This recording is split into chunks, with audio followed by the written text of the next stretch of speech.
My name is Lori Dowell, and this is my final project for eTech 562. It's a lesson in pop art.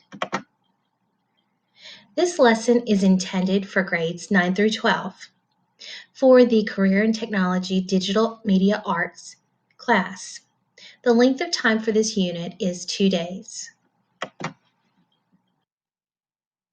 Students will become familiar with the pop art movement. Students will recreate art in the same style as Richard Hamilton and Andy Warhol using Web 2.0 tools, Glogster and Warholizer. And then finally, students will present their artwork.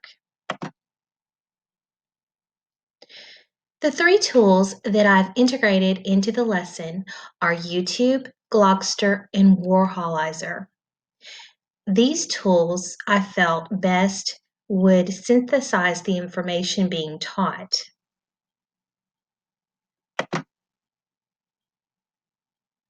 Some feature and affordances of YouTube. Some features are YouTube has interesting and engaging videos. It's a wealth of resource from experts. It's a visual and audible means of learning, and students can contribute. Some affordances are it's a student-centered activity. It engages students and produces increased student participation.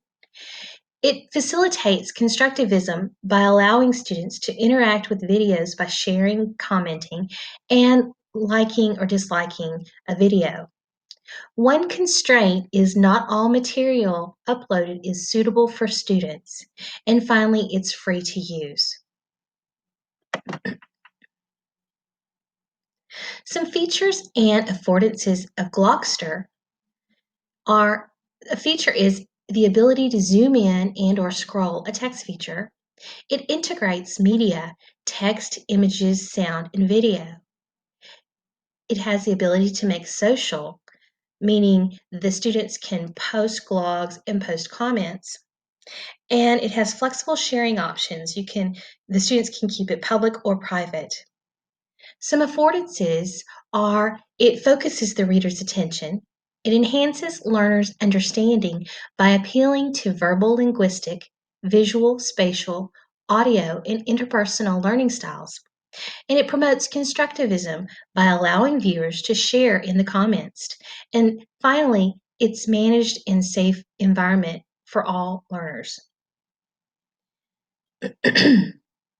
This is a free plan, but one thing there is to note is for a complete classroom, you will need to purchase a subscription if you do not already have one.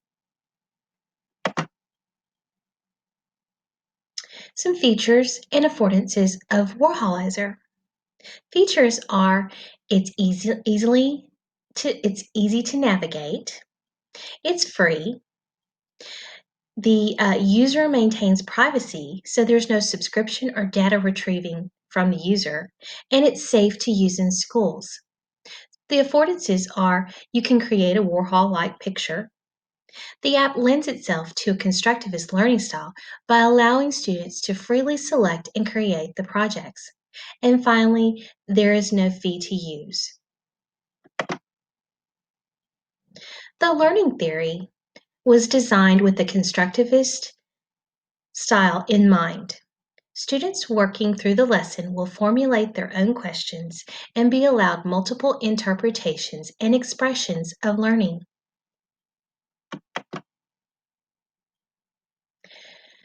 The instructional design model is based on Gagne's 9 events of instruction. I have a YouTube video to grab their attention. Students will then be given an overview of the history of pop art, mainly Richard Hamilton and Andy Warhol. To stimulate prior learning, I will ask the students, what do you consider art? I will then have a brief open discussion on what they say. The content will be then shared.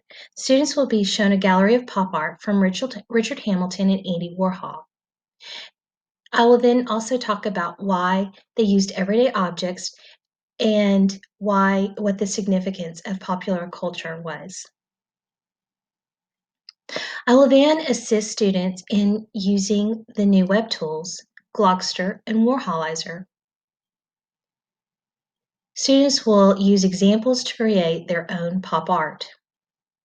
I will monitor the students' progress, and then when the students are finished, they will share their art and present to the class.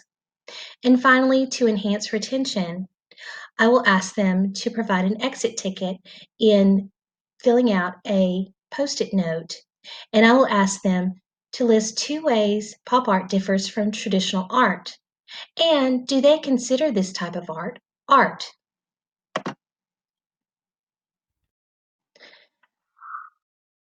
This is a brief video that I will present to the students for the attention grabber.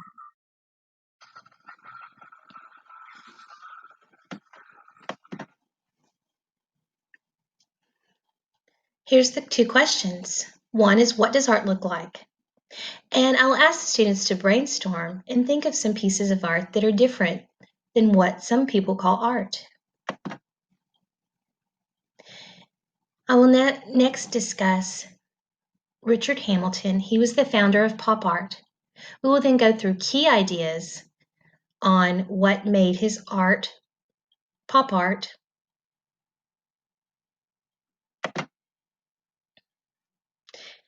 I will show the students some of Richard Hamilton's most famous work.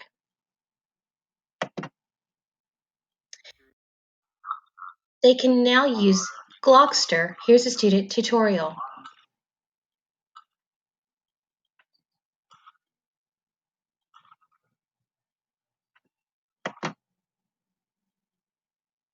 I will then discuss Andy Warhol, the most famous artist of his time.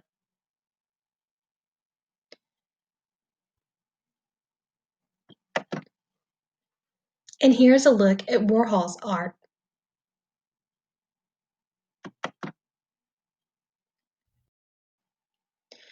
They will then be able to use the Warholizer. Here's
Students will then share their art creations with the class,